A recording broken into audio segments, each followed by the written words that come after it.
जय गुरुदेव। जय गुरुदेव।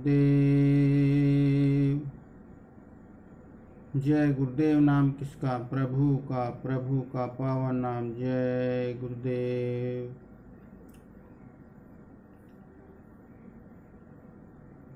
भक्ति करते छोटे मेरे प्राण, गुरु जी यही मांगू सदा। भक्ति करते छूटे मेरे प्राण, गुरु जी यही मांगू सदा। रहे छिन छिन तुम राहो ध्यान, गुरु जी यही मांगू सदा।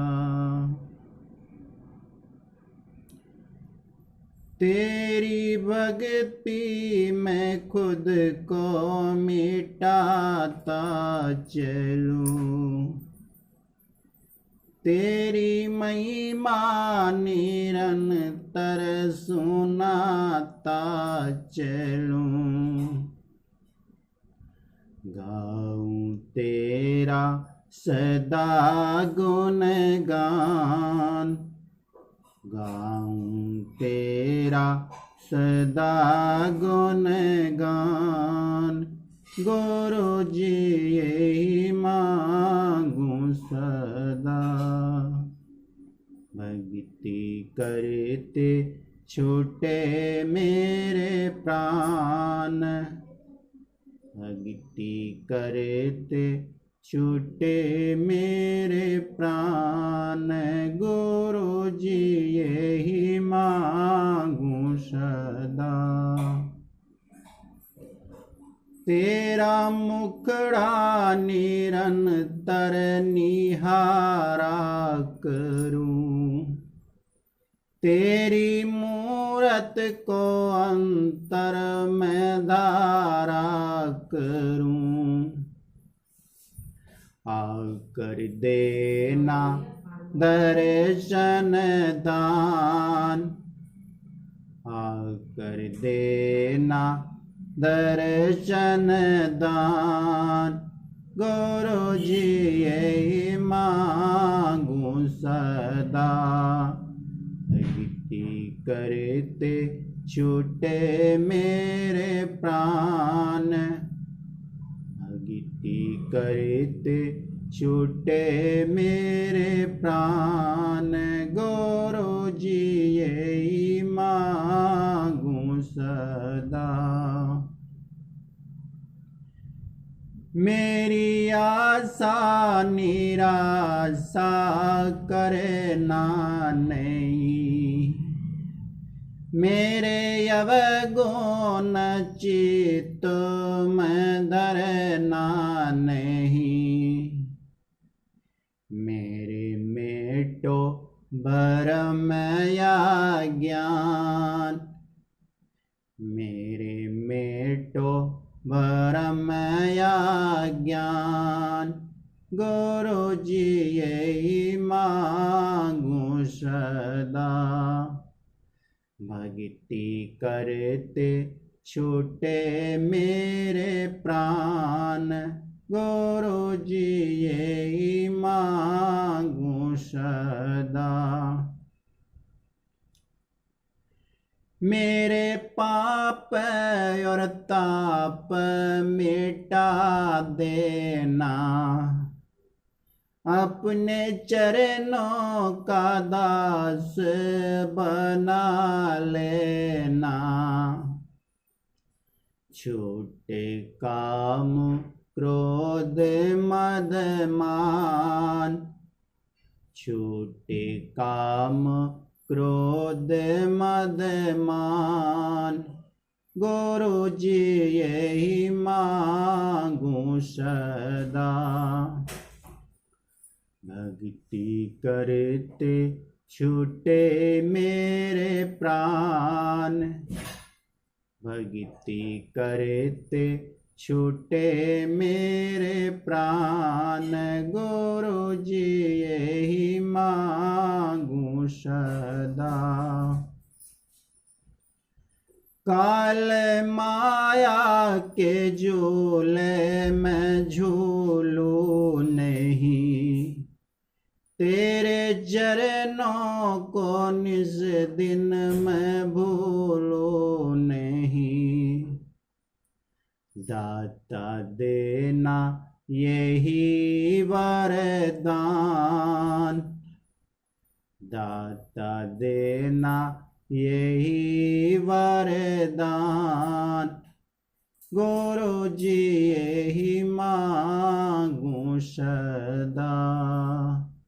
भक्ति करते छूटे मेरे प्राण, भक्ति करते छूटे मेरे प्राण, गुरु जी यही मांगू सदा।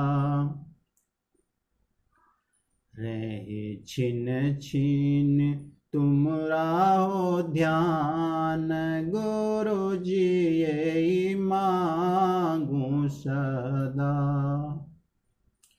जय गुरुदेव।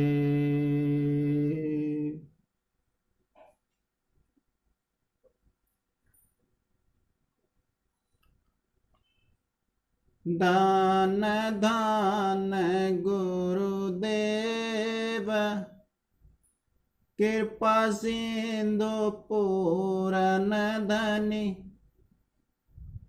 नित्य करूं तुम सेवा, अचल भक्ति मोहि देव प्रभु। दीनया दीनया नाथ, हाथ गा तुम यान कर, अब राखो नित साथ, दीन दयाल कृपा निधे। जय गुरुदेव। 5 स्थान लिख लेना और एक के बाजे लिख लेना। फिर इनसे कहना कि हमको भजन बताओ, हमको सुमरन बताओ, हमको ध्यान बताओ। ये सब बताएंगे, इनकी ड्यूटी है। जो भी टाट वाला मिले फट पकड़ो और फौरन लिखा लो। जब कागज पे लिख लेना तो याद चुपचाप कहीं बैठ करके उसको ऐसे करके याद करना। कोई बगल में आ जाए तो उसको दिखाना नहीं, और याद करके 5 नाम, 5 रूप, 5 स्थान और हर एक की आवाज़ें और कागज फाड़ देना। वो भी मत दिखाना। हमको तो बताने का आदेश है, आपको बताने का आदेश नहीं। फिर उसको फाड़ करके और फिर भजन ध्यान और सुमरन में काम लो। और जो भी सुनाई दे, जो भी दिखाई दे, चाहे बच्चा हो, चाहे देवी हो, चाहे वो पति हो, चाहे कोई और भी हो, मित्र हो, कभी किसी को बताना ही, अंदर हजम करते जाओ तो ऊपर से फिर प्रकट होता जाएगा। और जो तुमने कह दिया बंद, चाहे जितना करो कुछ नहीं। फिर ये मत कहना कि पहले होता था अब हमको नहीं, अब बंद क्यों हो गया। मैं सुनने के लिए तैयार नहीं, मैं पहले से सब आपको समझा देता हूँ। ये बात अब जितने भी जिलों के लोग यहाँ पर थोड़े से उपस्थित हुए हैं, क्योंकि आपको ये बता दिया गया है कि उत्तर प्रदेश में 4 तीर्थ पड़ेंगे। पहला मथुरा और दूसरा अयोध्या और तीसरा काशी और चौथा प्रयागराज। 26 तारीख को यहाँ से ये कार्यक्रम, ये काफिला चलेगा। इसी महीने में दिसंबर में 26 को, और टाट वालों का सम्मेलन होगा अयोध्या में। वो सब के सब पहुँच जाएंगे अयोध्या। वो 26 को शाम को जितने लोग होंगे वहाँ पहुँचेंगे। जितनी साइकिलें होंगी वो सब की सब वहीं अयोध्या में, और जो लोग वहाँ आएंगे वो सब अयोध्या आएंगे। वहाँ इनका सम्मेलन होगा और वहाँ से काफिला चलेगा। और जितनी भी छोटी और बड़ी जो स्कूटर है या बुलेट है या मतलब यह कि मोपेड है, जितनी भी मोटरसाइकिलें छोटी और बड़ी, ये सब की सब आपको शाम को बताऊंगा। कहाँ पर इकट्ठी होंगी साइकिलों, तो वहाँ होंगी। और तुम्हारी जिंदगी को धिक्कार है। बाबा जी ने एक एक जिले में 5-5, 6-6, 7-7 लाख आदमियों को नामदान दिया। अगर तुम ऐसे उच्च और बड़े से काम को, अगर एक जिले से 25,000 साइकिलें तुम लेकर के निकल पड़ो तो दुनिया में क्या नहीं हो जाएगा। तुमको चुल्लू भर पानी में डूब के मर जाना चाहिए। तुम अभी समझते नहीं कि क्या होने जा रहा। तो उसके लिए बाबा जी ने ये कहा कि पहले काफिले में 675 आदमी थे,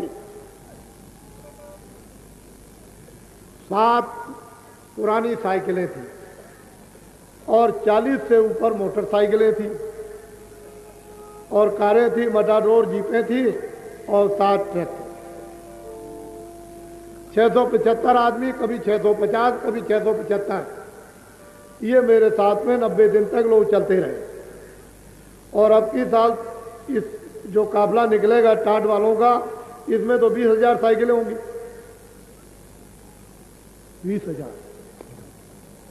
20,000 साइकिलें, मोटरसाइकिल नहीं, 20,000। और इसके साथ ट्रैक्टर भी होंगे, इसके साथ कारें भी होंगी, मटाडोर भी होगा, उसके साथ सामान खाने का ट्रकों पर भी होगा। तो आपको मालूम होना चाहिए कि 7,000 के लगभग तो मोटरसाइकिलें होंगी। और अयोध्या से जब ये विदा करने चलेंगे तो कितने लोग होंगे, ये तो देखने का विदाई में। और जिस समय पर समापन, वो होली के अवसर पर प्रयागराज में जब होली होगी तो वहीं उसका समापन होगा। 8,000 किलोमीटर और 11 प्रांत और 80 दिन, ये काफिला बराबर चलता रहेगा। क्या करेगा जब 20,000 साइकिलें होंगी तो ये वो होगा अखबार और पेट में भरेगी स्याही। ये खत्म होने वाला नहीं बंदा। तू देखना कैसे काम होता है। धर्म का प्रचार और मानवता का प्रचार कैसे होता है, ये तो वक्त बताएगा। ये अखबार होगा जो प्रश्न का तुरंत उत्तर। तुमने जो साइकिल खरीदी है, जानवर बेच करके, स्त्री का जेवर बेच कर जो नेम प्लेट लिखो कि ये मेरा गांव है और ये मेरी तहसील है और ये मेरा जिला है और मैं किसान हूं और ये मेरा नाम है, वहां नीचे लिखना कि मैंने स्त्री का जेवर बेच के साइकिल खरीदी 500 रुपए की। 1 बीघा जमीन खरीदी मैंने, मोटरसाइकिल खरीदी, वो सब उस पर नीचे लिख देना कि जमीन बेची, मोटर। अगर कर्जा तुमने लिया है किसी से तो लिखना कि मैंने ये कर्जा लिया है, मैंने साइकिल खरीदी या मोटरसाइकिल खरीदी। ये नेम प्लेट में सब रहेगा। और नीचे लिख देना नीचे कि 2 रुपए रोज का खाने का दिया। क्या लिखोगे? झूठ बोलो। 2 रुपए रोज का खाने का दिया। फिर जब कोई पूछे कि खाने का 2 रुपए में नहीं आएगा तो ये पूछना गल्ला मेरा, ये मेरा गल्ला, मैं खा रहा हूं अपनी कमाई का, खून पसीने का। उस नेम प्लेट में लिखना कि मैंने जमीन बेची, कर्जा लिया, स्त्री का जेवर बेचा, या मेरे पास में मैंने आमदनी में से साइकिल खरीदी। वहां नेम प्लेट में लिखा रहेगा। जो साइकिल पर टंगी रहेगी, जो साइकिल पर, वो नेम प्लेट अलग होगी और ये गर्दन पर जो टंगा रहेगा वो अलग होगा, वो चीज अलग होगी, उसमें सब लिखा रहेगा। ये सब आप याद कर लो। बोलो जय गुरुदेव। अभी बहुत लोग आ रहे हैं। आज रात को 12:00 पर इसी स्थान पर महापुरुष की जो दया मिलती है और मिली है, पहले से और आगे भी वो यहाँ पर उनकी स्मृति है। ये बहुत दिनों से इस मंदिर जहाँ पर कि तमाम लोग आएंगे, हर प्रकार की उनको शिक्षा मिलेगी। ये आप बैठे कितने दिनों से बैठे हो मंदिर के, ये उसकी एक बुनियाद भर दी गई। ये बहुत दिनों से इस स्थान पर सन 64 से ये मेला लगता आ रहा है, सन 64 से इसी स्थान पर। तो आपको ये जानना चाहिए कि 20 साल से ऊपर हो गए, 20 साल से ऊपर हो गए इस स्थान पर ये मेला लगते हुए। और ये देखिए ये दुकानें कितनी यहाँ पर लगी हैं, लेकिन अगले साल जो भीड़ इस स्थान पर होगी वो तो एक इतिहास और तवारीख बताएगी। कितनी भीड़ होगी इस स्थान पर वो तो आगे समय बताएगा आपको। लेकिन चूंकि अभी जो दूसरा कार्यक्रम है देश के अंदर में, उस कारण से उतने लोग जितने आना चाहिए था उतने नहीं आएंगे। ये तो हमने जगह जगह भी कह रखा था। तो आज शाम को जब सब आ जाएंगे तो इस सत्संग के बाद कुछ संकेत आपको दिए जाएंगे। बोलो जय गुरुदेव। देखो, जब आश्रम में इस पार और उस पार जब आप प्रवेश हो गए हो तो हर आदमी अपना समझेगा कि मेरा आश्रम है, मेरी जगह है, मेरा स्थान है। अपना समझ करके आप यहाँ आए हो, दूसरे का समझ के नहीं। मैं भी आपका हूँ और आप भी हमारे। अपना स्थान समझो, अपनी जगह ढूंढ लो। बहुत हमने आपके ठहरने का प्रबंध कर रखा। अब यह है कि आपको थोड़ा सा सामान रख करके ढूंढ लो, और जो भी लोग उसके अंदर जहाँ जगह है जहाँ बैठे हों वो जगह दे करके उनको, जो नए लोग आए सामान लेकर, उनको सद्भाव प्यार के साथ में उनको कहें जगह आप आ जाओ। ये नहीं कि वो लोग बाहर बैठे रहें और आपके पास जगह रहे और आप जगह पास में देख लो खाली पड़ी हुई है, इसमें कोई नहीं, उनको बता दो किसी। वैसे आप अपनी समझो, थोड़ा सा समय लग जाएगा, तुमको आधा घंटे का जगह तो मिल ही जाएगी। फिर अगर 10,000 आदमी भी आ जाए इकट्ठे तो अस्पताल में जगह है, फट से हम ठहरा देंगे। ऐसे तो जगह कर रखी है, इसके लिए तो कोई दिक्कत है, कोई परेशानी की बात नहीं है। ये आप कहाँ से, आप मेरे हो, मैं आप। जब मैं आपके यहाँ जाता हूँ तब मुझे आप अपना समझते हो, आप यहाँ आते हो तो आप मेरे, मैं आपका। मैं तो कोई भेदभाव किसी प्रकार का कोई रखता ही नहीं, और मेरे यहाँ किसी प्रकार का कोई भेदभाव आपको मिलेगा भी नहीं। बात असली है। देख, इसकी परीक्षा करो। और अब मैं मतलब ये कि आ जाएंगे शाम को तो हम सब खोल देंगे, चाहे जहाँ तुम घूम करके सब देख। थोड़ा बहुत जो है अभी बंद था, इसलिए कि जमीन थोड़ी सी साफ आप की गई थी, उसमें पानी आनी कीचड़ ईचड़ था तो पैर भी खराब हो गए। अब सूख गया, सब खोल दिया जाएगा, सब आसन दे, उसमें कोई बंधन नहीं, ताकि कोई भी नए पुराने ये नहीं कहेंगे भाई मैं गया था तो मैं कुछ देखने से रह गया। अरे भाई सब देखो। मैं तो झोपड़ी में रहता हूँ, जैसे आप झोपड़ी में रहते हो वैसे मैं भी रहता हूँ बराबर। झोपड़ी रहता हूँ, कोई महल में नहीं रहता हूँ, और मुझे झोपड़ी बहुत पसंद है। बाकी जो कुछ भी बनेगा वो तो सब आपके ठहरने के लिए बनेगा, जब आप आओगे तो आपके लिए बनेगा। ये मेला सन 64 से लग रहा, और उसी तरह का अब भी है आज भी, और ये आगे भी उसी तरह का बढ़ता हुआ चला जाएगा। ये ऐसा नहीं है। जय गुरुदेव, जय गुरुदेव।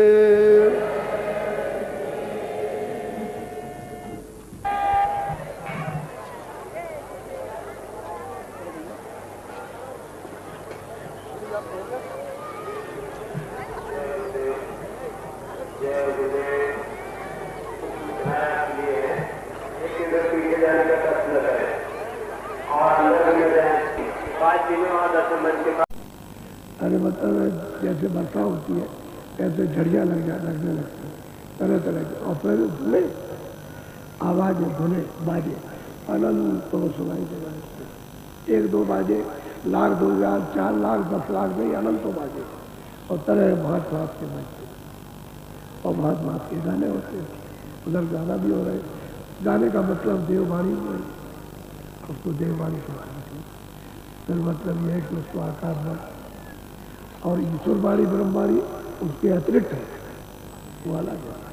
तो कहते हैं कि भाई अब दोनों की अब झड़ियाँ लग गई, अरे दोनों अनंत तो सुनाई दे रही है और प्रकाश बिल्कुल सामने छा गया। तो प्रकाश ही में तो दिखाई देगा, अगर आँख खुलेगी नहीं, अंधेरा रहेगा तो सामने क्या दिखाई देगा। तभी तो सूरत उधर देखती है, ये स्वर्ग कैसा है, वैकुंठ कैसा, कितना सुंदर है, यहाँ कौन लोग रहते हैं और देवी देवता किस शरीर में रहते, सब बोध होता है। जैसे ये शरीर का बोध है, ये पंचभौतिक शरीर है, ये है ऐसे उस शरीर का भी जब देखती, जब खुलती है तो देखती, क्योंकि ये भी तो उसी में पहुंच जाती, उसी में निकल के लिंग शरीर में खड़ी होती है, और वो भी लिंग शरीर हो, ये भी लिंग शरीर, इस सूरत का भी लिंग शरीर और उसका भी लिंग शरीर। जब उसमें खड़ी हो जाएगी, छोड़ देगी तो वहाँ का बोध हो जाएगा, वहाँ का ज्ञान हो जाएगा। तो अनंत और थोड़े सुनाई और ऊपर से वर्षा हो रही, दिन के दिन के आपने देखा बादल ज्यादा आते ना, तो वर्षा एक तो बुध बात होती है, वर्षा होती रहती है, यानी मूसलाधार नहीं वर्षा, दिन दिन के स्तर का फल पड़ा, ऐसे ही अमृत की वर्षा वर्षा। आप मन जो है और उसमें लग गया, क्योंकि मन तो यही चाहता था कि उसको सुख मिले अपना। सूरत तो चाहती है, लेकिन उसकी वजह से सूरत और मन का दोस्ती हो गई, जब घाट पर बैठ गए तो दुश्मनी हो गई। अब वो नहीं लगता, तो महापुरुष के पास जब गई और उसने जो रास्ता बता दिया, उससे प्रेम किया, आशा बता बोले, उसने रास्ता बता दिया, फिर ये भजन का रास्ता करो तो करने लगे। अब वो अंदर में उसको आगे बोलो। वृद्धयावस्था के तन लागी, काल आई जब सिर पर। ये तो प्रेमियों का जो साधन करते हैं उनका ये है कि वो तो जाग जाएंगे, लेकिन संसारी जो भजन नहीं करते, संसार में लगे पड़े हुए हैं, इन्हीं सब चीज़ों को मानते हैं, इसी में धोखा खा रहे, धोखा दे रहे हैं, बेईमानी करते हैं, बेईमानी करा रहे हैं, झूठ बोलते हैं, हिंसा करते हैं, हिंसा कराते हैं। तो कहते हैं भाई उनकी वृद्ध अवस्था अब देखो आने लगी, और काल आकर के अब वो चारों तरफ से संकेत देने लगा कि वो आने वाला, मैं अपना हिसाब दूंगा, और जो मेरा कर्जा तुमने ले रखा है अभी कर्म कर्जा है, और क्या है, इसी पर तो सृष्टि का सब है, यही कर्म कर्जा पाप, इसी से सृष्टि को ही पाप पुनः छोड़ दो तो यह टिकने का काम, ये तो घर ही नहीं आपका। जैसे ये शरीर का ये मृतलोक है, शरीर का रहने का स्वर, ऐसे देवलोक का स्वर्ग है, सूक्ष्म लोक का सूक्ष्म, उन लोगों की उन देवों की उन सुरतों की जमीन अलग अलग, लिंग शरीर की जमीन अलग, स्थूल शरीर की ये जमीन इसकी है, और वो लिंग शरीर की जमीन ऊपर में स्वर्ग है, सूक्ष्म शरीर की जमीन है ईश्वर के लोक में, और फिर उसके ऊपर में कारण शरीर की जमीन है ब्रह्म, और उसके परे चले जाए तो सूरत कोई, वो तो सुरत ही सूरत है, फिर शब्द ही शब्द है, तो सुरतों की जमीन तो ऊपर रहना याद है। ये तो देश आपका है, ये तो परदेश है, फंसे पड़े हुए। अब कहते हैं कि और जो है बेचारे ये बुढ़े हो गए, इनको संकेत मिलने लगा, देखो अब मैं आने वाला हूँ, क्योंकि तुम्हारे हाथ पैर थक गए, चला नहीं जाता, देखा नहीं जाता, खाया नहीं जाता, बोला नहीं जाता, और समझा नहीं जाता, अब मैं आने वाला। अब उसको मालूम होने लगता, तो कहता है कह रहे मैं मर जाऊँगा, अब मैं चला जाऊँगा, ये होगा, मुझे ये मिल रहा, मुझे वो संकेत मिल रहा, तो काल आकर के अपना संकेत देगा, तैयारी करो, फिर भी तैयारी नहीं करता, क्या करेगा जब रास्ता मिला। बोलो। जमपुर से अब सतगुरु राखे, बहुतक जीव मौत दर। अब कहते हैं दोनों बातें हैं, ये भाई अगर भजन करोगे तो सतगुरु जमपुरी में और 4 खानों में नहीं जाने चाहिए, क्योंकि उन्होंने रास्ता बता कर उठाया, और उधर जाकर के शाम कंज में उधर लगा दिया, और उधर बादल गरजे, बिजली चमकी, उधर में अनंत उन्होंने सुनाई देने लगी, और उसमें आप लग गए तो सतगुरु जमपुरी से बचा लेंगे, क्योंकि सतगुरु का रास्ता जब बताएगा तब तो आप बच सकते हैं। बाकी जीवों के लिए, बाकी जीव क्या है, कि वो मौत उतार, यानी मौत उतार रहे कह रहे बाबा आने वाली, हमने क्या किया, हमने कुछ नहीं किया, कहाँ जाएंगे कुछ नहीं मालूम, ना आगे का मालूम पीछे का मालूम, कहाँ से आए और कहाँ जाए। लेकिन कहते हैं कि जमपुरी से कौन रोकेगा, कौन सवाल करेगा, कौन बचाएगा, करते तक जो मालिक से मिला हुआ वो बाकी तो अभी घाट पे जा रहे, पहुँच गए घाट पर, उनको संकेत मिलने लगा और जीवों की रक्षा नहीं हो सकती। क्यों? तो उनका कोई है ही नहीं, उनकी सवाल करने वाला कोई नहीं। और तुमने जिस किसी से भी अपना संबंध किया वो अंधा है और तुम भी अंधे, वो भी बहरा तुम भी बहरा, अब ना उनकी कोई सवाल है तुम्हारी। तभी तो गोस्वामी जी महाराज कहते हैं अंधा गुरु और बहरा चेला और हो नरक में ठेला, दोनों नरक जाते। वो तो उसी रामायण में लिखा जिसमें तुम पढ़ते हो और पढ़ा होगा, उसी में लिखा होगा गुरु चेले दोनों जाते हैं, अंधा वो बहरा ही अंधा, वो जो कुछ कह वो देखता नहीं है, गुरु तो देखता नहीं, उसकी बात सुनता नहीं, सब समझता। अब गुरु अगर मिल जाए सच्चा, ऊपर आने जाने वाला, ले जाने वाला, तब तो रास्ता बताएगा। तो द्वार पर आकर के बैठा दिया और ऊपर को लिए जा रहा गगन की तरफ, और अनंत धुनें वो सूरज सुनने लगी और प्रकाश को देखने लगी। तो बचाव तो सदगुरु इस प्रकार से कर देंगे, और बाकी जीव उनका क्या बचाव होगा, उनका तो कोई रक्षा कह नहीं। बोलो। काल घटा जब से आकर छाई, धारा मौत अधिक। अब काल की घटा उधर से आई मर गई, तो उसका होश हमारा नहीं होने लगा। अब यही इसकी परख पहचान है कि उसका होश हमारा, और कोई आता है कि पानी पी लो, थोड़ी देर में ले लेगा गिलास, पी लेगा जरा सा, और मतलब ये कहेगा हमने पानी नहीं पिया। फिर कहेगा अच्छा तुम रोटी भूख लगी है तो रोटी रख दीजिए, तो थोड़ी देर में कहेगा रोटी नहीं खाई, रोटी आपको रोटी दे दें, कह भाई अभी तो तुमने खा ली थी, कहेगा पानी पिया, फिर पानी मांगे क्या पानी पिला दो, तो अभी तो पिलाया नहीं, तो फिर कह अब उसको कुछ कहिए तो कुछ होश नहीं होता। अब यह है काम की मौत धारा, यानी जाने की छाले देने, एकदम से उसको गिर लिया। और कोई कुछ कहता है तो कुछ अच्छा, किसी तरफ को अगर वो कहता है मेरी तरफ देखो तो कुछ नहीं देखता, भूलने लगा। यानी जैसे बचपन में था कि जब बचपन था तो किधर देखता था, कोई कहे मेरी तरफ देखो तो देखता, कि मेरी तरफ सुनो कोई बचपन, तो जो बच्चे की अवस्था वही बुढ़ापे का, वही मौत की अवस्था होने लगी। अभी तो ये शरीर की अवस्था जो बिसरने लगा और देख नहीं सकता और सुन नहीं सकता। अब सुन भी बंद किया, सुनना भी, और देखना भी बंद किया, और समझना भी बंद किया, और बोलना भी बंद किया, और चारों तरफ से पहले से ही घेरेगा उसको, और चारों तरफ घटा मौत की ले जाने की तैयारी। बोलो। जीवने करहे घबराई, काया गयो नदी न डुआ। कहते हैं कि जीवन घबराने क्या करें, काया गढ़ को उन्होंने आकर के ढा दिया, गिरा दिया, यानी जीवात्मा को निकाल मार के धड़ाक से गिरा। अगर खड़े हो गए तो ये गिर जाओगे। तो आप क्या कहते हो न जानने का कि हाथ फेल, हाथ फेल नहीं होता, तुरंत को उसमें से निकाल दिया, फिर घाट करते और बड़ी मार पड़ती है बाहर। वो अपनी मार किसी को सुना नहीं सकता, ऐसी बेदम मार, ऐसी मार कि जल्लाद भी ऐसी मार नहीं करेगा, ऐसा कठोर दंड नहीं देगा। अब बड़ी मार जरूरत पड़ती, चारों तरफ से एकदम से कोहराम मचता है। तो बस कहते हैं घेर लिया, और घेर करके जबरदस्ती, तो उसकी वासना उधर वहाँ तमाम लगी हुई है वासना, तो वासना ही का जन्म होता है। और बस उसको निकाल मार किया और गिर गया, बस। तो जलमत मरण दूसरे दुख हुई, जल में मरने की अवस्था कह नहीं सकता, आर मत कोई बयान नहीं सकता, कितनी तकलीफ पीड़ा होती है।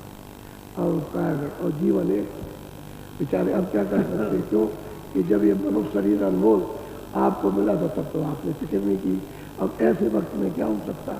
और वो जीवन एक घबरा रहे कि मेरी और ये दशा हो रही है, क्या होगी, कब तक होगी, वो नहीं घबरा रहा। अब ये महापुरुषों ने जब सामने खड़े होकर के दृष्टि से अंदर ऊपर जा करके दृष्टि से देखा कि नरकों में क्या हो रहा है, तब बयान किया।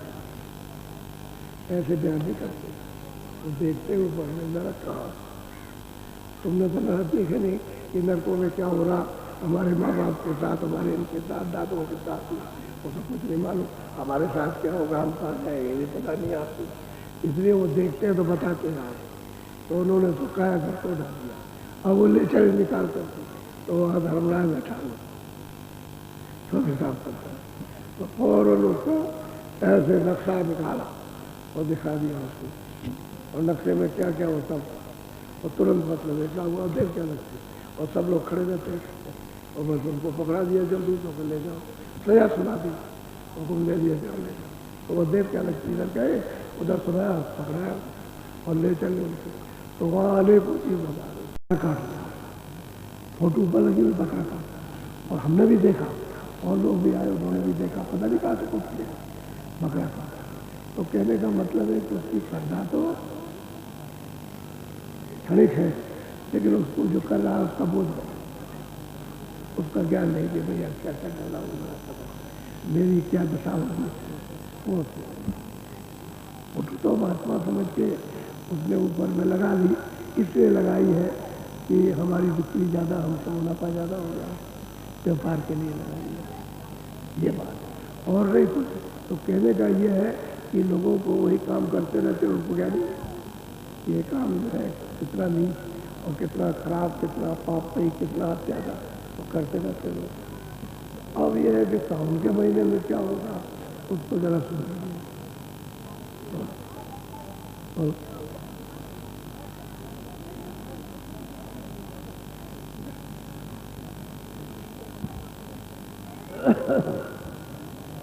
सावन आया मास दूसरा, सास मरी घर आया ससुरा। इच्छा है, जब महापुरुष के पास जाओगे तो इच्छाएं मरेगी, इच्छाएं मरेगी। और फिर किस घर में निकलो भैया, कि भाई जिसने आपको ये बंधन डाला, जिसने आप बंधन डाल दिया, ये तीनों लोगों का और मसाला बनाकर मिलाकर और जीवों को इसमें बंद कर दिया, और कर्मों का उसने विधान बनाया, और कर्मों का अधिकार हमको दे दिया। अब उसी अधिकार का तो हम पाल पा रहे हैं, जो करेंगे हम देंगे। तो कहते हैं इच्छा अगर मर जाए, खत्म हो जाए, और जिसने ये बंधन हम पर डाला और उसके घर में पहुंच जाए, तो यहाँ से तो छुटकारा हो जाए, यहाँ से तो छूट जाओ, मित्रों से छुटकारा। तो वो भी तो आंखों के ऊपर ही जाना। इच्छा जब करेगी तो यहाँ समझ करके मन बुद्धि के किसी सूरत के साथ आ जाएगा, और ऊपर जाने का रास्ता है। तो ससुर कौन है, काल, काल देव, जिनको ये राज मिला है, 3 लोग, ये है लोग आपका मित्रों, और इसके आंखों के ऊपर में स्वर्ग है, 14 लोग हैं, 14 लोग, और उसके ऊपर में यानी माया का, और उसके ऊपर में सूक्ष्म लोग। तो ये लोग और अंड लोग हैं, सूक्ष्म लोग, ये तीनों लोगों के राज करते हैं, तीनों लोगों की सूरतों पर, बाकी सूरतों पर भी राज कर रहे हैं, स्वर्ग की भैया मित्रों की सूरतों पर। कहते हैं इच्छा अगर मर जाए तब तो आप उधर जा सकते हैं, लेकिन कब कोई रास्ता बताने वाला तो मिले तब तो हो सकता है। और इच्छा हमारी जीवती के सांसारिक यानी क्षण भंगुर और स्पर्शों के लिए रहेगी, ये तो छाया है, अभी तो दिखाई देती है हमारी आँख, अभी चाहे बैठे, आप भी बैठे, और इसमें सूरत अलग कर दी जाए तो ये छाया है, और इसको कोई नहीं, मुँह ऐसे कर लेगा, घर वाले भी ऐसे मुँह कर लेगा। पूछा क्यों करते हो, पहले देखा नहीं जाता, डर लगता है। तो कई लोगों से सुना गया, जब उनकी मृत्यु हुई, भाई क्या हो गया, चले गए, सुना गया, तो दरवाजे पर खड़े हो गए, तो स्त्री आती है कि मुख खोल दिया, तो मुख खोल दिया, देखा उसके चले डर दौड़ गए, अब नहीं देखा। फिर अंदर गई, रो रही, रोती रही, चीखती रही, फिर आई, कहा जरा सा मुख खोल दो, देखा तो फिर मुँह खोल दिया, देखा क्या लगा मिलेगा, अब कुछ नहीं, बस अब वो टूट गया। तो वो तो छाया है, अब वो जो छाया है जिससे जिससे जीवात्मा निकल गई, अब वो तो किसी के काम नहीं, तो वहाँ जा करके फूक दिया, और फूक करके वहाँ क्या करके गांव में शहरों में भी होता है। तो गांव में क्या करते हैं वो, जब लौट के आते हैं तो नहाने धोने का काम करते हैं, तो बट्टा रहता है उसमें नीम की पत्ती कूटते और कूट करके उसको दास से दबाते हैं बीच से कि देख अब इधर घर में मत आना, इतना कड़वा हो गया जैसे नीम की पत्ती, अब मेरा तेरा कोई संबंध नहीं, साफ साफ कहते हैं। और साल साल फिर बचा के उसको ले जाएंगे नाके के बाहर लगा, अंदर गाँव में भूत बन के भी उसको बाहर निकाल। अरे सुरत तो वही है, मन वही है, बुद्धि वही है, तो उसे तुरंत करना चाहिए, भूत बन के भी है, लेकिन कुछ नहीं, खत्म हो गया। तो ये क्या छाया है, इसलिए से तो आप इसी में तो घिरे पड़े हो, यही तो वासना है, इसी में लगे हुए कि मेरी है मेरी है मेरी है मेरी है, कुछ नहीं, ये रगड़ पंच। बोलो काली घटा श्याम मन हुआ, श्याम कंज में यह मन। अब कहते हैं कि जब महापुरुष मिल गए, रास्ता जब बता दिया, प्रेम प्यार उनका उनसे हुआ, और फिर उसके बाद में इधर घटा हुआ, ये जो आपकी फैली हुई थी वासना है, ये जब सिमटी और दरवाजे पर यहाँ, तो कहते हैं जब दिखती को उसने रोका अंदर, तो कहते हैं श्याम कंज, श्याम, यानी चारों तरफ में नीला और बीच में सफेद है, उसको श्याम कहते हैं।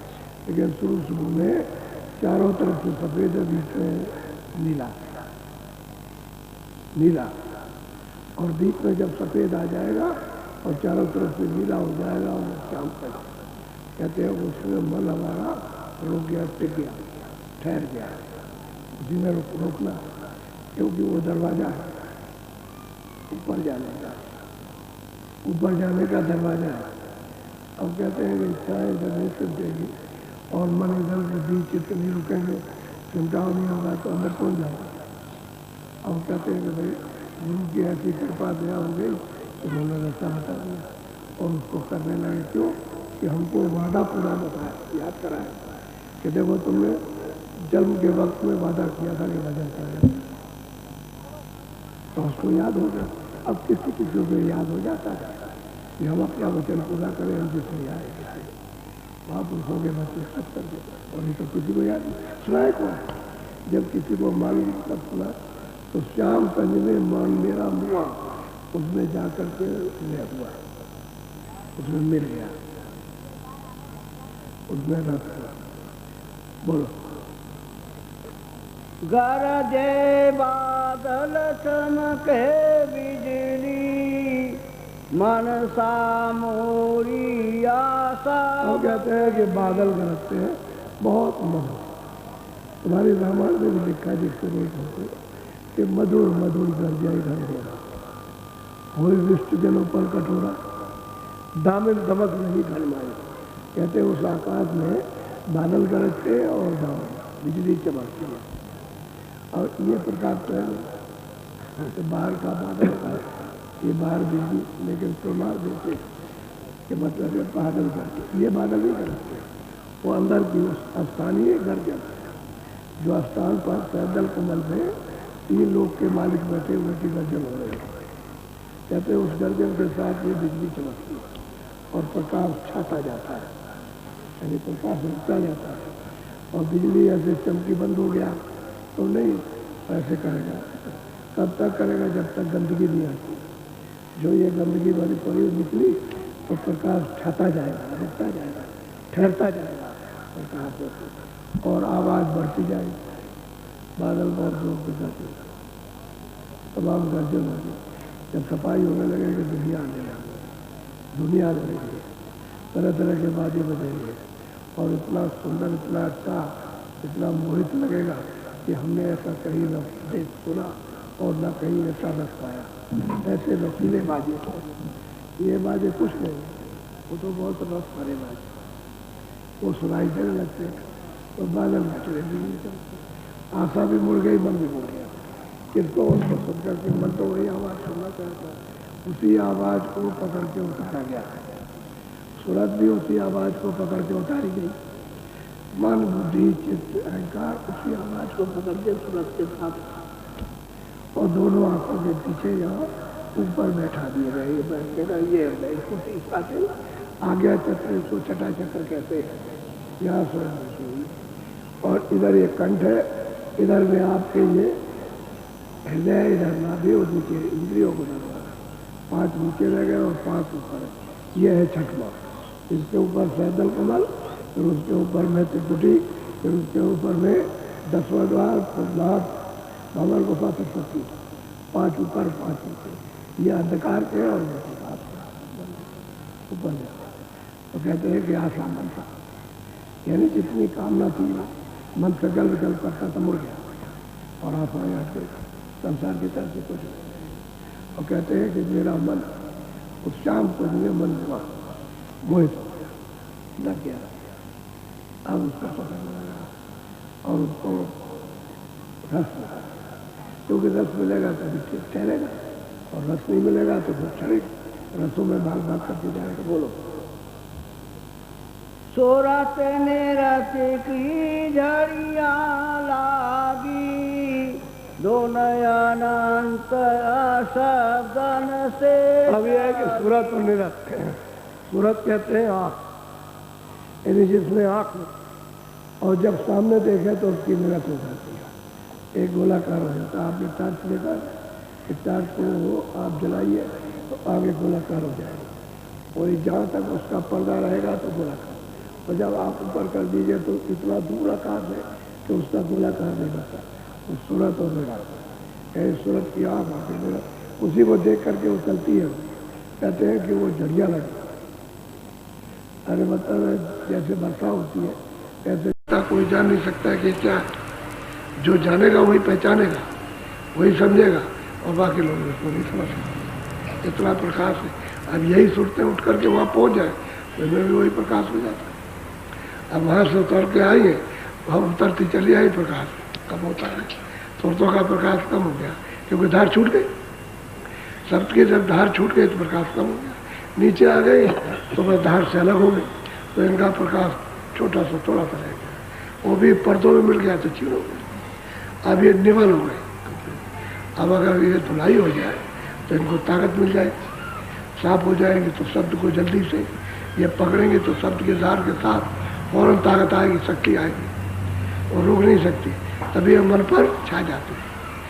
फिर मन बुद्धि चित्त कुछ कर नहीं पाते।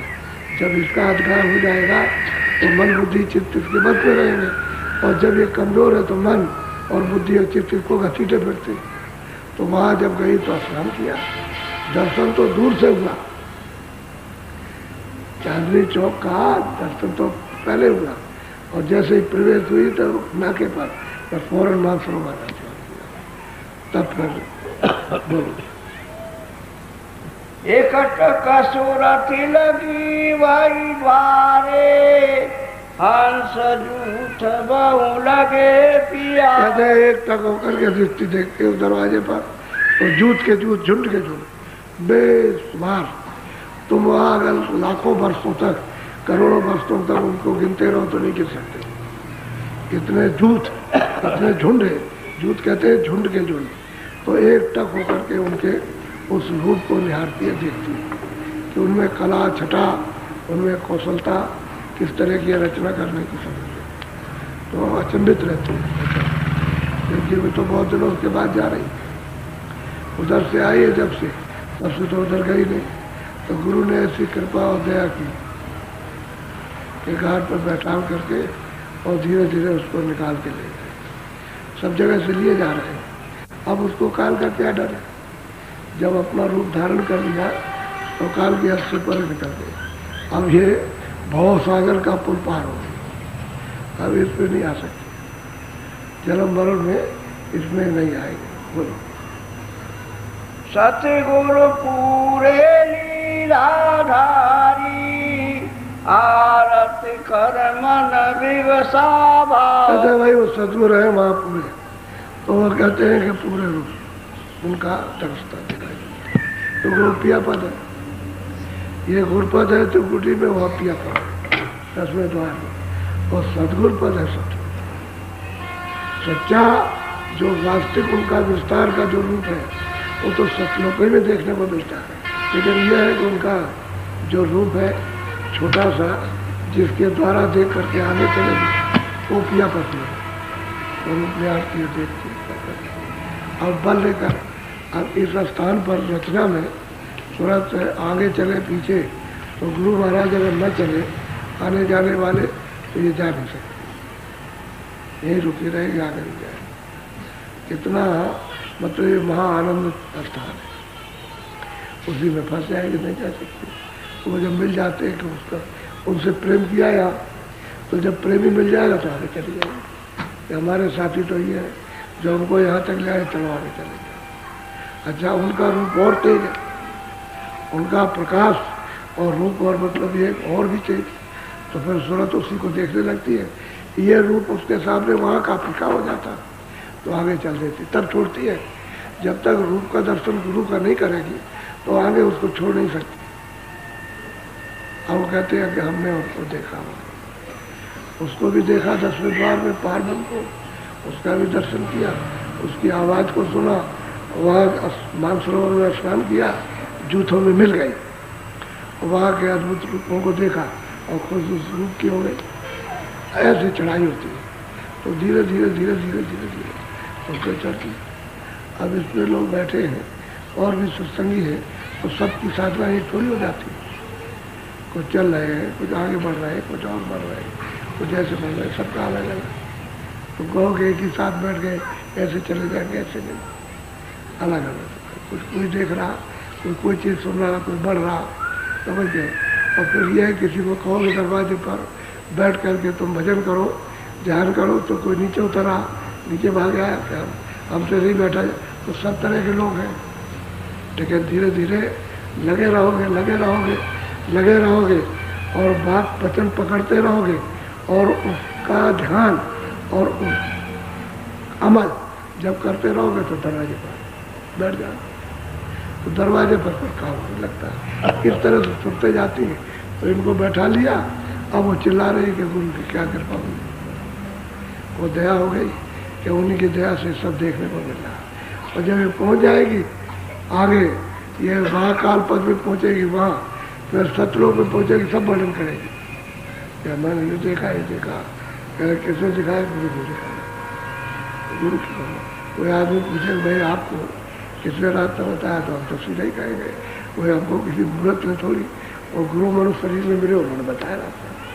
उन्होंने कहा कि ऐसा करो इस तरह से, तो उसको किया गया। अब जो भी अपने बल से, अपनी बुद्धि से, या जो भी भाव से हो सकता है उसको किया, पूरा तो नहीं कर सकते, पूरा तो नहीं। मतलब अब उनके सामने पूरा क्या करेंगे, वो तो जब दया करेंगे तभी कुछ होगा। और तब भी है साधक अपने को ये कहता है कुछ नहीं, मैं तो कुछ नहीं हूँ, मैं तो मतलब ये सबसे छोटा और अधीर हूँ के, और वही सर्वशक्तिमान है, दयावान वही। तो ये है, इस तरह से ये सुनते हैं महापुरुषों के दया और मत को लेकर, रास्ते को लेकर के, और दया की भीख मांग के चढ़ जाते हैं, उनके साथ चढ़ती जाती है, कराती जाती है। वो तो कहीं भी साथ न करें, मान लो कोई अमेरिका में रहता है, कोई चीन जापान में रहता है, कोई कहीं किसी प्रांत में रहता है, तो वहाँ उनके जाने के लिए क्या वो कुछ नहीं है, वो तो ऊपर भी बिल्कुल सामने एकदम से ये ऐसा इतना से दिखाई, ये सारा संसार इतना से दिखाई देता ऊपर।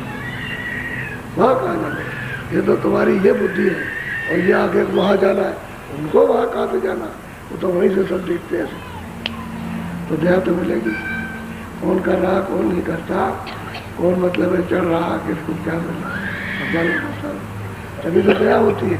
उनके पास खजाना नहीं होगा अपार, तो क्या देंगे वो, कुछ नहीं दे सकते। इसलिए अपने को जितना बताया, जितनी क्षमता उतना करना चाहिए, जितनी अपनी स्वयं शक्ति है। अपनी बुद्धि काम करती है, अपना मन काम करता है, लगे रहना चाहिए।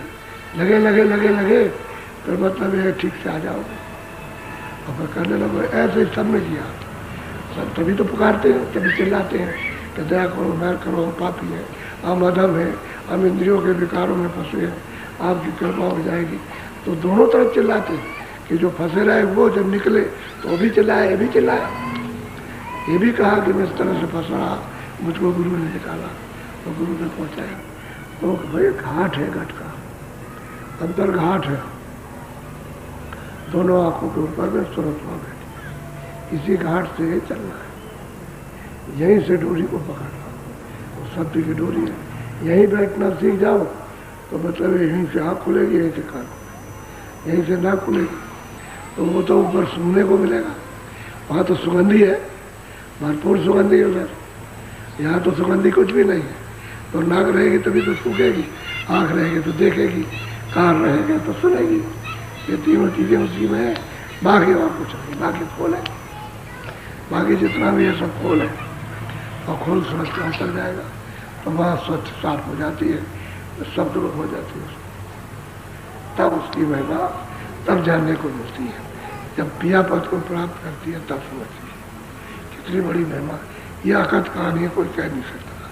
बाबू तब वो पूर्ण रूप से सिद्धा होती है, तब वो मतलब यह है कि एकदम से निछावर हो जाती है। तब तक अगर घेरे में रहे तब तो उसको शंका रहेगी, किसी मंडल में भी जाएगी तो शंका रहेगी, क्योंकि पड़ता है शंका रहेगी। जब निशंका हो जाएगी तब पता चलता है।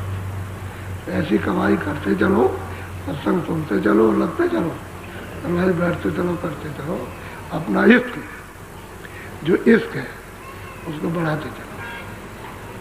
जितना इश्क बढ़ जाएगा उतना इश्क करोगे तो मतलब यह है कि उसी के पास पहुंचोगे जिसके लिए आपने ये उठाया, ये लगन उठाई है, आपने दिलें उठी है, तो उससे इश्क कर लो। अब नहीं मिलता है, पहले तो मिलता था, अब उससे बिछुड़ गए तो तुम इसका मिल जाएगा। अब यही इसी को लगा देते, तभी तो लोग साधन भजन करने लगते और नियम से करते।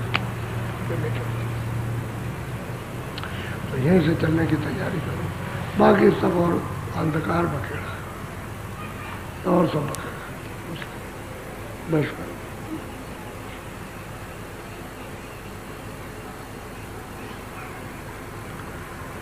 आज थोड़ा सा पहले बैठ गए, आधा घंटा पहले, इसलिए कि बहुत से लोग जयपुर से आए तो जाने वाले हैं। उन्होंने कहा कि हम सत्संग सुन के जाएंगे, तो सत्संग हो गया। अब आप लोग जयपुर वाले उठो, वो जो बैठे हो, जो जाने वाले हो तो चले जाओ, मैं इनको भजन पे बैठाऊंगा, बाकी लोग यहाँ भजन करेंगे समझ। उठ जाओ जयपुर के लोग जाने वाले, उठ जाओ। अच्छा बाकी लोग भजन पे बैठ जाओ, बाकी लोग भजन बैठो, बैठ जाओ, थोड़ा भजन करो।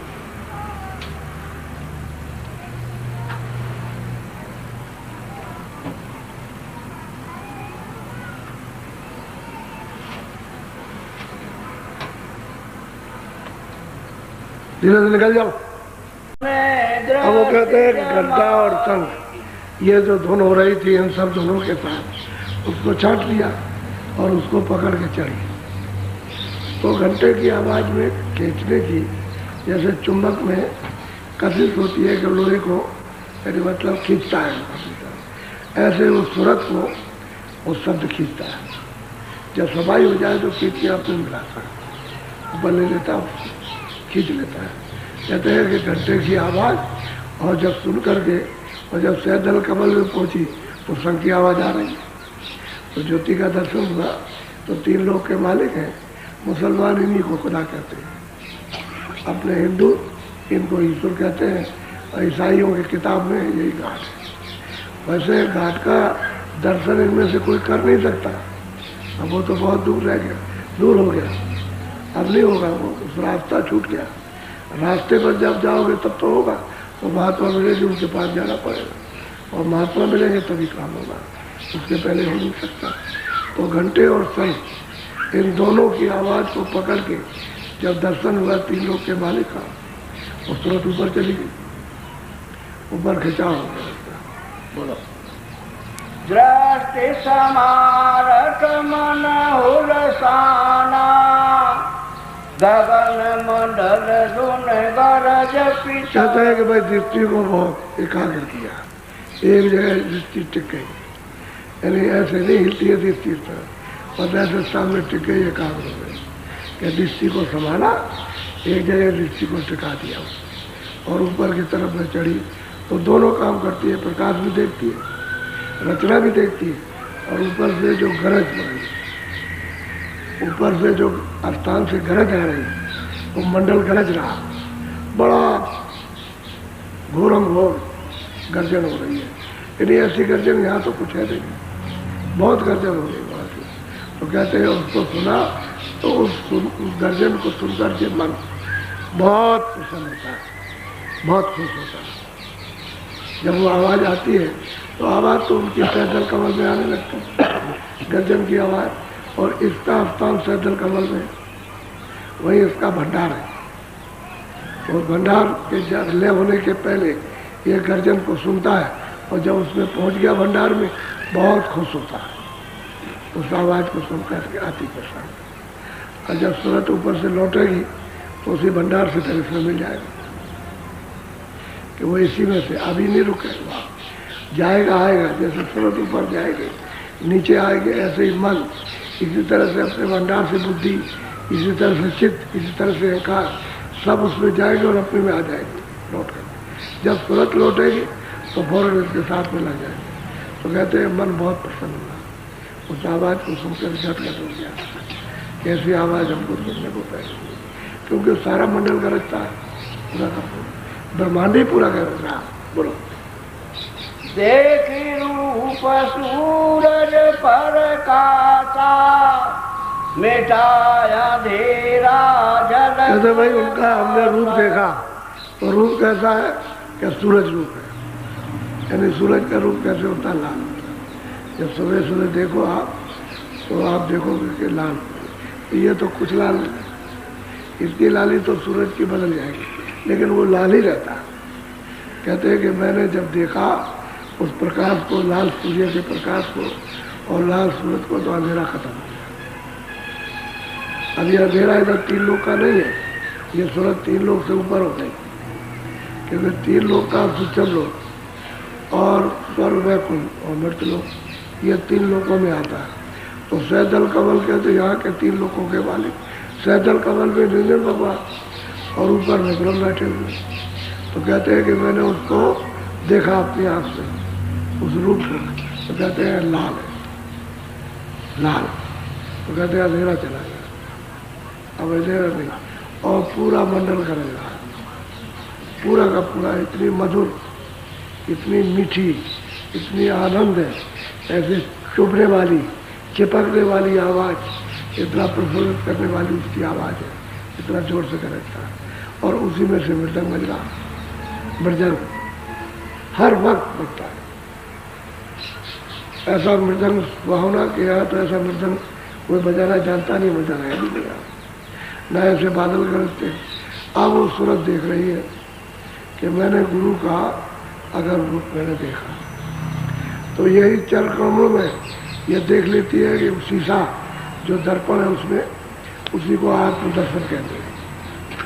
लोगों ने पहले, योगियों ने आत्मदर्शन कहा, और संत उसको चरण कमल कहते हैं।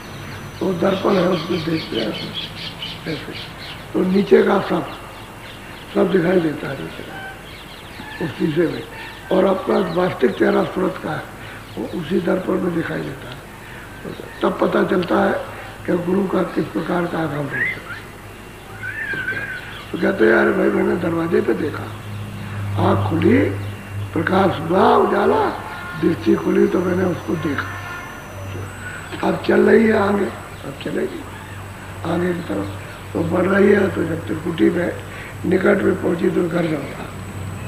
कहते हैं जब हमने दर्शन किया उनका, तो लाल सूर्य है और नाम उनका ओम है, आवाज़ उनकी बादलों की तरह, और मैं रहने का स्थान त्रिकुटी, यह है ओम का पद, इसी को ब्रह्म कहते हैं। नीचे ये निरंजन का स्थान है, सैदल कमल, इनको ईश्वर कहते हैं, इनको खुदा कहते हैं, काट कहते हैं। वह उनकी भाषा में है, वैसे ईश्वर कहते हैं। नाम इनका निरंजन है, ज्योति स्वरूप है। आपके सब पुस्तकों में आया हुआ जो नीचे की पुस्तकें हैं जिसमें है उसमें जिक्र दिया है, लेकिन उस ज्योति का जिक्र नहीं दिया जो नीचे 4 ज्योति और है उसका जिक्र दिया हुआ। उनका जिक्र नहीं आया वेदों में। उन्होंने कहा हमने नहीं देखा, जिन्होंने वेद लिखे उन्होंने कहा हमने उसको नहीं देखा, जो हमारा पिता है हमने नहीं देखा। माता को तो देखा है अध्यात्म शक्ति को, लेकिन उनको नहीं देखा। नीचे 4 ज्योति और है उनका दर्शन किया, उसका तो इशारा किया, लेकिन जो सैतल कमल में उसका इशारा नहीं किया। और सूरत जो संतों के जरिए से, वसीले से, उनके मतलब यह कि दया से, उनकी अनुमति से मार्ग से जाती है तो इनका दर्शन करती है, साफ देखती है। बहुत बड़ा सैतल कमल है, कहने को तो छोटा मालूम होता है। अब आपको उसका अनुमान क्या कराए? सूरज इधर से निकलता है, इधर डूबता है, इसके लाख हिस्से कर दिए जाए तो उससे भी बड़ा उनका शरीर है, इससे भी बड़ा ये शरीर, यानी इतना बड़ा है उनका शरीर। और वो सैदल कमल में बैठे हुए, तो उनकी क्या तारीफ की जाए? तारीफ करने की कोई चीज़ हो तो तारीफ की जाए, अब इशारा किया जाता है। तो अब ये कोई आदमी सोच भी नहीं सकता कि भाई उनका इतना शरीर जिसमें इतना बड़ा उनका जिस्म, तो इतनी ऊंची मंजिल पर बैठे हैं, तो उनके सामने तो ये कुछ भी नहीं। उसी बूंद का, यानी उसी बूंद की कण का ये सब पसारा है, ये जो कुछ भी है देख रहे हैं, उसी बूंद की कण का पसारा है। ये वो तो बहुत बड़ा, उसका देश तो बहुत बड़ा। बोलो तम पद अब भारी रंकार अब जब उनका वहाँ पर त्रिकुटी में ओम का ब्रह्म का साक्षात्कार हुआ, तो उनका तो पूरा उन्होंने बताया कि लाल रूप है उनका, लाल सूर्य उनका, तो सब बताया। कहते हैं ऊपर में है गुरपद, उसको कहते हैं आत्मपद, गुरपद, वो गुरपद है। कहते हैं जब उसको हमने देखा उसको, तो फिर वहां से ऊपर से आवाज आ गई, रंकार पुरुष की आवाज आ गई। रामायण में ये सब लिखा, लेकिन किसी रामायण वाले से पूछा जाए जो पढ़ता सुनाता है कि तुम बताओ ये, तो वो नहीं समझ, क्योंकि ये तो संतों की वाणी है। रामायण जो लिखी है ऊपर का लिखा है, ये संतों की वाणी है, उनकी वाणी पढ़ने लिखने वाले अपना मनोरंजन के लिए सबको जिहाद सुना दें, लेकिन वो बता नहीं सकते ये कहाँ पर है, उसको नहीं मालूम। तो रंकार वो कहते हैं सो मसो इति अखंडा जीव सिखासो परम प्रचंडा आत्म अनुभव सुस्त प्रकाशा तद भूल भ्रमनाशा। कहते वो उन्होंने भंवर गुफा का उसी रामायण में जिक्र किया, लेकिन वो मतलब ये लोग नहीं जानते उसको। और यह 10वें द्वार का जिक्र है रंकार। तो कहते हैं कि जब गुरपद का दर्शन हुआ तो आवाज आ रही ऊपर की, अब उसको पकड़ लेगी और पकड़ के जब चलेगी उस मैदान में, तो श्वेत ही श्वेत मैदान है, वहाँ उसमें कोई लाल नहीं है, कोई मिलोरी नहीं है। आकाश की नीली पीली, स्वर्ग सफेद है, कोई मिलोरी वहाँ पर नहीं, न स्वर्ग वैकुंठ की न मस्तलों, श्वेत ही श्वेत है, पूरी रचना श्वेत सफेद है। अब वो शब्द को सुन करके और कितना मस्त मगन सूरत होती है और अपने रूप को धारण करती है, जो सूरत का वास्तविक रूप है। सूरज जिस रूप में उसको धारण कर लेती है।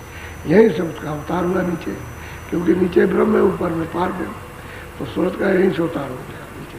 जब यहाँ से उतरी है तो अलग कर दी गई, तभी तो इसके ऊपर झिल्ली डाल दी, झिल्ली कहते हैं बारीक पर्दा, उसके ऊपर में डाल दिया। तो सुरतों को ये तो एहसास नहीं हुआ, उनको कोई देखने में, कोई सुनने में या सुनने में कोई दिक्कत नहीं, लेकिन पर्दा डाल दिया उन्होंने, और वो ये शब्द स्पष्ट रूप रस कर तो इसका पर्दा पड़ गया।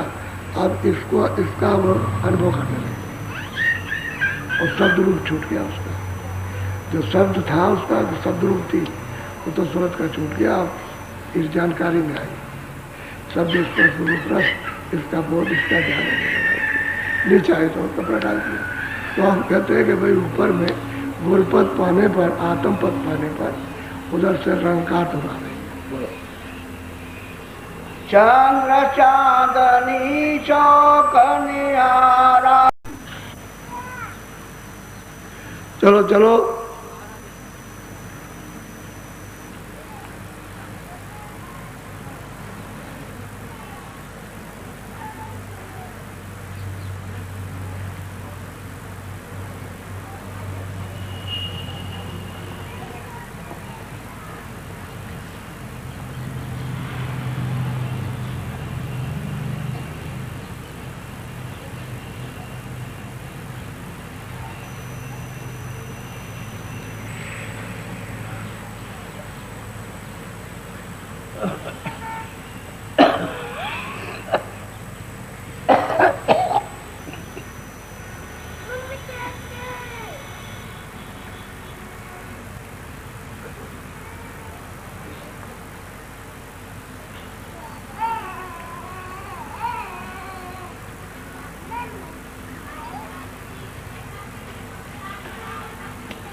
अरे इसको उठा ले जाओ बाहर, ये बीच में बोलेंगे तो परेशान करेंगे।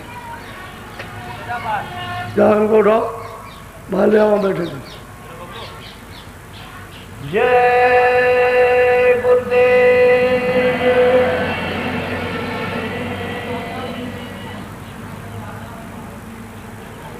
जय गुरुदेव।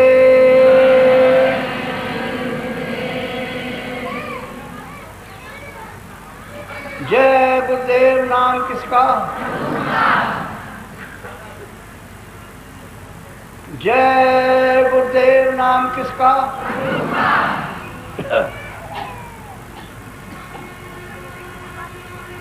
लगाओ मेरी नैया सतगुर पार, लगाओ मेरी नैया।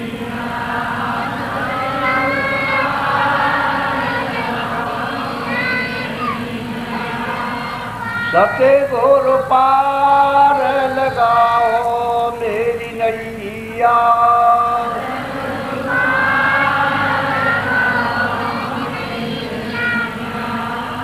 मैं बही जाती जगधार में,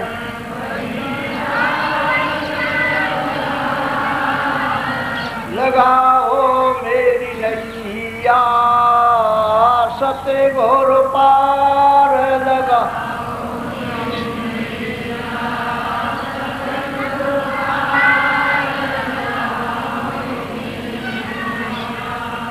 तुम बिन नाही को करियार, तुम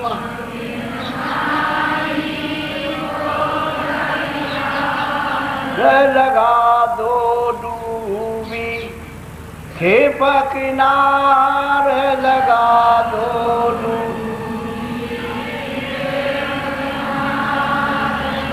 लगाओ मेरी नैया सतगुर पार,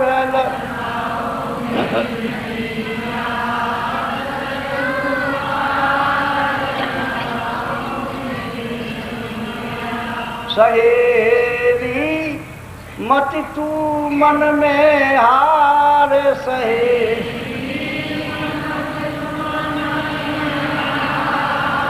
दिखाऊं जग का वार और पार, दिखा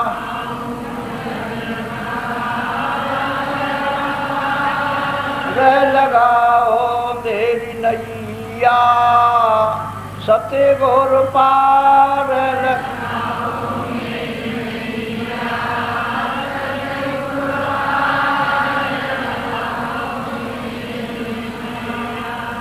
चढ़ाऊं सूरत उलटी धार,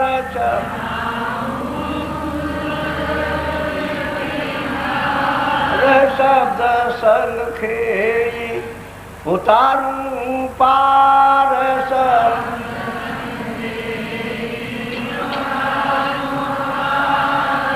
लगाओ मेरी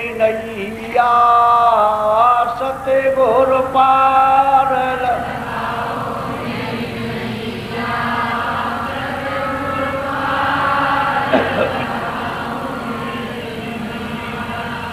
गुरु को धर ले ये मझारे गुरु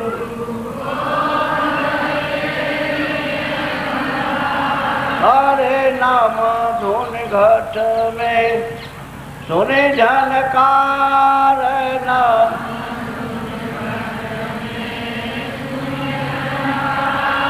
रे लगाओ मेरी नैया सत्य घोर पार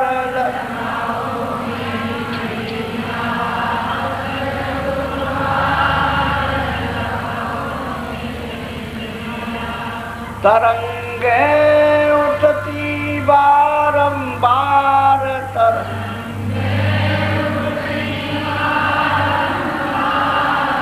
भमर जहाँ पड़ते बहुत अपार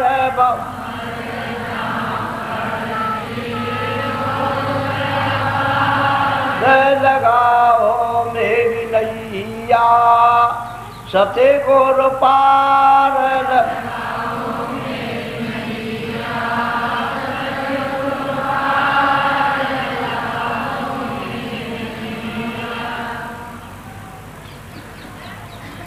मेरे से पहुंची दसवें द्वार में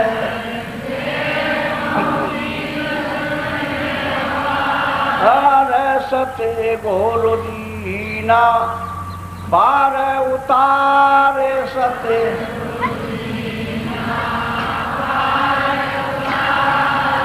लगाओ मेरी नैया सत्य घोर पार लगा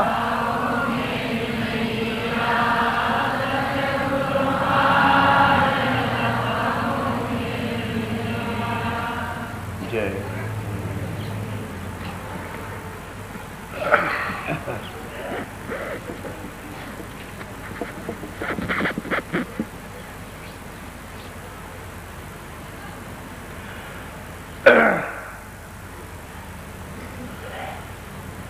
सब लोग जितने भी जीव जन और जितने भी मनुष्य हैं वो सब ये चाहते हैं कि हमको सबको आनंद मिले, सबकी खोज है आनंद प्राप्त करने और इसी तरह से इतनी मेहनत करते हैं कि आपको आनंद मिल जाएगा। क्या कांक्षा रखते हैं कि अब मिल जाएगा, अब मिलेगा, अब मिल जाएगा, अब मिलेगा और आनंद यहाँ पे है। सुख और आनंद और शांति चाहते हैं तो यहाँ तो है नहीं। जो चीज़ इस संसार में नहीं है वो आपको कैसे मिल जाएगी। तो मनुष्य शरीर अनमोल है, एक किराए का मकान है, थोड़े दिन के लिए उसने दिया और जैसे ही पूरा होगा मकान अपना लेगा, आपको निकाल बाहर कर देगा। ये सब सामान सब पड़ा रहेगा, कोई भी आपके साथ जाने वाला नहीं और आपको आनंद मिला नहीं, सुख मिला नहीं, शांति मिला नहीं। कुछ और ढूंढ रहे हो कि हमको बच्चों से मिल जाए, हमको ढंग से मिल जाए, हमको खाने से मिले, हमको देखने से मिल जाए, हमको सुनने से मिल जाए, सब आनंद की खोज में। और आनंद इधर रखा हुआ, ये दोनों आंखों के ऊपर ये आनंद का कुआं है, स्रोत है। यहाँ मुड़ के आओगे तो आनंद मिलेगा, ये क्षणिक है। और इधर आओगे तो आपको अस्थायी मिलेगा। तो इधर किसी को मालूम है नहीं, कोई जानता है मनुष्य मंदिर में कोई मालिक के उस प्रभु के पाने का यानी खुदा के पास पहुँचने का कोई रास्ता है, वो किसी को मालूम नहीं। जब तक वो महात्मा नहीं मिलेंगे तब तक ये रास्ता मिल नहीं सकता, किसी को नहीं मिलेगा। चाहे वो देसी हो, चाहे बाहर के कोई भी, चाहे पढ़े लिखे हो, चाहे अनपढ़ हो, लेकिन ये है कि रास्ता तो तुम्हारे पास हो सकता है। तुम्हारे पास आँख है, दो आँखें बाहर, दो कान बाहर और दो नाक के सुराख बाहर और एक आँख अंदर, एक कान अंदर और एक नाक है। ये आपके पास में पहले से, जब से आप मालिक के यहाँ से आए हो तब से ये सब चीज़ें आपके पास हैं।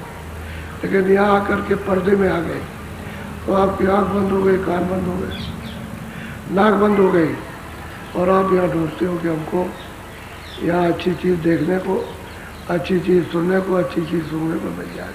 तो इस जगत में तो है नहीं, ये तो पर्दा है, ये खोल है बाहर का। जब समय पूरा होगा तो ये जीवात्मा से निकाल दी जाएगी और जब निकाल दी जाएगी तो ये खोल पड़ा रहेगा। ये छाया है, ये जो देखते हो ये उसकी छाया है। अब इसके लिए रोते हैं लोग, अफसोस करते हैं, चिंता करते हैं कि हमारा मित्र था, हमारा दोस्त था, हमारा संबंधी था, बच्चा था, पति थी, पत्नी थी, अब उसके लिए रोते हैं। लेकिन ये छाया अगर आपको मिलेगी नहीं तो मनुष्य रूपी मंदिर में जीवात्मा बैठी है और आँखों के ऊपर है, दोनों आँखों के मध्य में, और दरवाजे पर बैठी है। इस शरीर में कहीं नहीं, इसके ऊपर बैठी हुई है, लेकिन उसका प्रकाश सारे शरीर में संचार करता है तो शरीर चलता फिरता, बोलता, दिखता। और जब उसका प्रकाश का संचार होता है